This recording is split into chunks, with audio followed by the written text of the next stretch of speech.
मला वाटतं serious comedy याच्यापेक्षा भूमिका काय आहे ते महत्त्वाचं आहे माझ्यासाठी.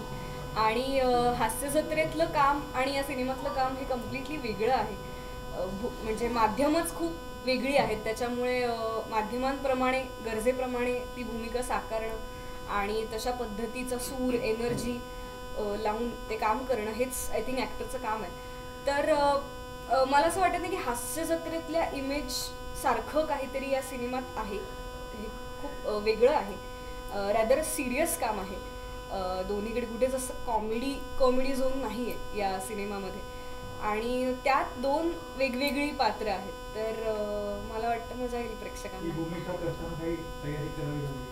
हा चित्रपट रुखवत हा चित्रपट 27 तारखेला तुमच्या भेटीला येतोय. तारखेत थोडं बदल आहे. 27 तारखेला हा चित्रपट भेटीला येतोय.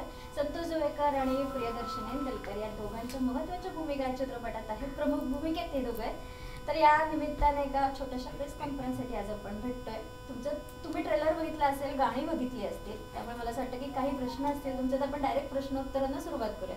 आणि मग मी आधी दोघांनाही सांगते की थोडंसं चित्रपटाबद्दल सांगा, म्हणजे त्याच्यातनं काही फिल्मबद्दल. ओके. रुखवतचा ट्रेलर तुम्ही पाहिला असेल, त्यानुसार रुखवतच्या अवतीभोवती फिरणारा सिनेमा आहे.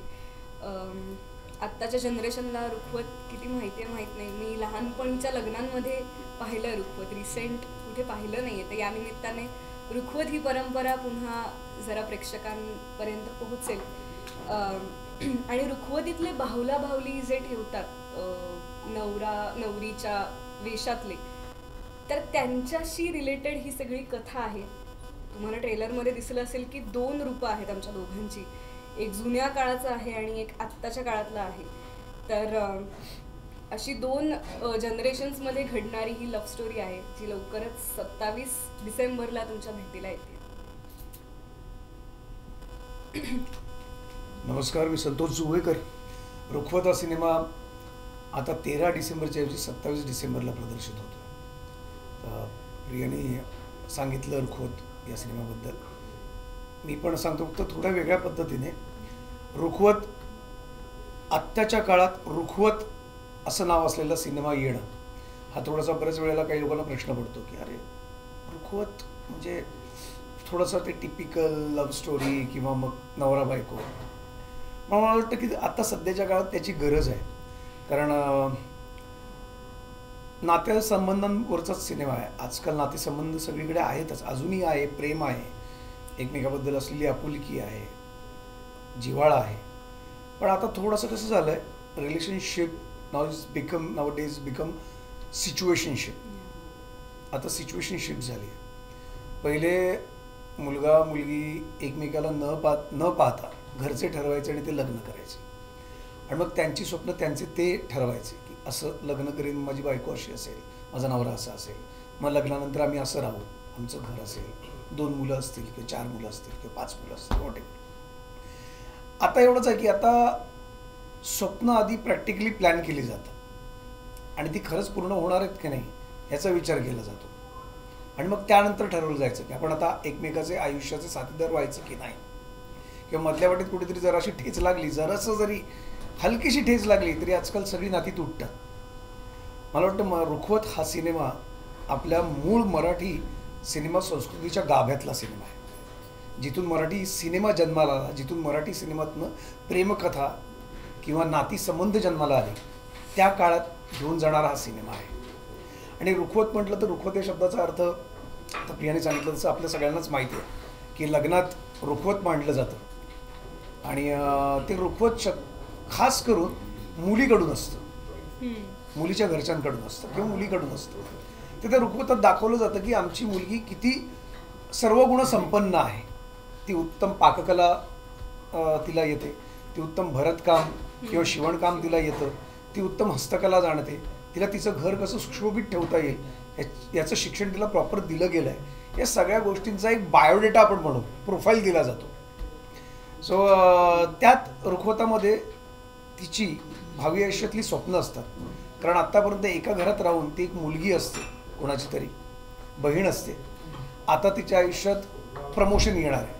आज ती स्वतःचं घर सोडून दुसऱ्याच्या घरात जाणार आहे. तिचं दुसरं आयुष्य सुरू होणार आहे. आणि ती भावी स्वप्न जी तिने पाहिलेली असतात ती त्या रुखवतात मांडलेली असतात. आणि पुढे जाऊन त्या रुखवतात एक म्हातारीचं पण एक ठेवलं जातं बावला, की तुझा प्रवास हा आता इथून सुरू होणार आहे तो अगदी तुझ्या शेवटापर्यंत, आयुष्याच्या अंतापर्यंत. तुला हे घर सांभाळायचं आहे. आत्तापर्यंत या घराने तुला सांभाळलं. आता तुला या घरात सांभाळताना आम्ही जे तुला शिकवण दिली, जी संस्कृती दिली, जे कल्चर दिलं, तेच कल्चर, तेच संस्कार तुला आता पुढच्या तुझ्या त्या घरात नेऊन जायचे. म्हणजे आज जसं आई जर म्हणत असेल तिला की माझ्या मुलीला जर मी माहेर दिलं तर आता ती मुलगी तिच्या मुलीला माहेर देणार असते. सो अगदी खूप सुंदर, मी जसं सांगतो की अशाप्रमाणे तो सिनेमा आहे. पण पुन्हा एकदा तुम्ही जर ट्रेलर पाहिलात तर ट्रेलरमध्ये तुम्हाला दिसते की हे काहीतरी थोडंसं थ्रिलर आहे, सस्पेन्स आहे. मग रुखवत हे पूर्णपणे डिपेंड आहे रिलेशनशिपवर. मग ते प्रियकर प्रेयसी, मग त्यांचं रूपांतर होतं ते नवरा बायकोमध्ये, आणि मग संसार. मग ते नवरा बायको होतात, त्यांचं लग्न होतं की होत नाही, की त्यांचा संसार फुलतो की फुलाच्या आधीच भंग होतो, आणि मग पुढे जाऊन आणखीन काय होतं. ही जी दोन रूपं जी आहेत, आपण याला म्हणू की पुनर्जन्मसुद्धा तुम्हाला थोडंसं पुनर्जन्मावर आहे का, तर असेलही, आहेही कदाचित. पण तो नेमका पुनर्जन्म काय, कशामुळे, मग त्यांचं प्रेम जर अधून राहतं तर का राहतं, कशामुळे राहतं, आणि मग जर पूर्ण होणार असेल तर असं काय घडतं की ज्यामुळे ते पूर्ण होतं आहे. तो हा सिनेमा आहे रुखवत. या सिनेमात अमर नावाचं माझं कॅरेक्टर आहे, जे एक कॅरेक्टर आहे. दुसरं एक कॅरेक्टर आहे ते त्याचं नाव मी सस्पेन्स ठेवतो. पण ही दोन कॅरेक्टर मी करतो आहे, वेगळी आहे.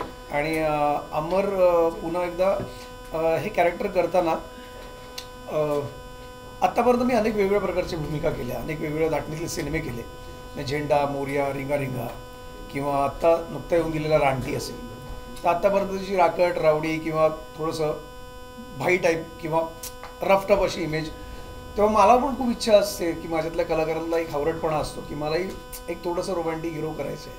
मी करू शकतो यार, मैं भी कर सकता, असं माझी इच्छा. सो थँक्स टू अल्ट्रा आणि विक्रम प्रधान, आमचे दिग्दर्शक, सगळेच, या सगळ्यांनी तो विश्वास दाखवला आणि मी त्याप्रमाणे प्रयत्न केलेत की तसं काहीतरी कॅरेक्टर, तशी काहीतरी इमेज तयार करू शकेल. ठेवायचं अजून माईक परत चालू करूया आपण. बोम ठेव, सगळ्यांचे बोम.